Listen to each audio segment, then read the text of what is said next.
Osaekomi Gyakute Tori. This technique is very similar to Dakikubi Shime, so I'm not going to go into all the details that I did on that. If you want to see a lot of the setup and the ways to practice the throw and the transition to the ground, watch the Dakikubi Shime video. This is just a follow-up on the nuance difference on the finish for Osaekomi Gyakute Tori. Just like Dakikubi Shime, I've thrown someone, I've landed in irigatami, or what they call in judo, keisagatami. On Dakikubi Shime, I have the arm locked to my chest, I lean forward, and I use my front leg to hook over to lock that arm as I have my neck lock and pin. And Osaekomi Gyakute Tori, I'm just going to use the other leg. Maybe for whatever reason you couldn't get the leg all the way down, they're pulling you back. Anyways, the other leg's going to go over the top, lock the leg. I'm going to pull it in tight, so I'm trying to bring my heel to my butt, and I'm pushing backwards. And you can see my legs going opposite directions and my hips shifting. It's a little hard to tell the nuance of this motion.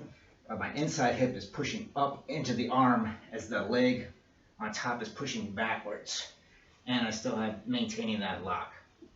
The way we used to do it was just like Dakikubi Shime. I'm locking into my chest, I'm pushing down and lifting over, or pushing down and lifting over. The way we've been doing it now is sort of a counter to a counter.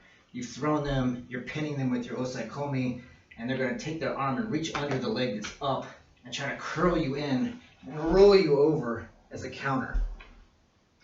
And they're just basically setting themselves up for the technique. As they go under your leg, same thing, you're going to kick out and push your heel back towards your butt, pushing back as far as you can while you reach forward with the other leg, shifting the hip underneath, pushing up into the arm, all while maintaining your irigatami hold. Now, this is a good Osaekomi for judo. You can hold something like this for 20 seconds to get your ippon. For the actual lock or for submission, it's a little bit more difficult. You have to be careful on this one, the way the arm is bent.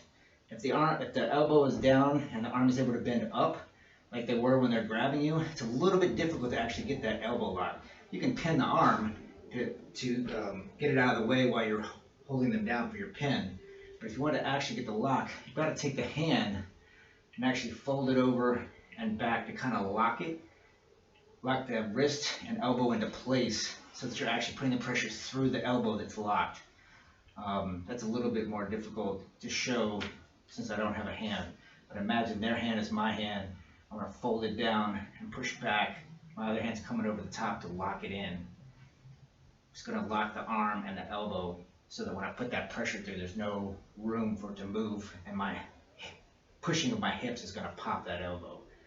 But even if you can't get that, you've still got your Osaekomi. You're eliminating this arm. Like Dakikubi Shime, I'm eliminating it with this leg. With Osaekomi Gyakute Tori, I'm eliminating it with this leg.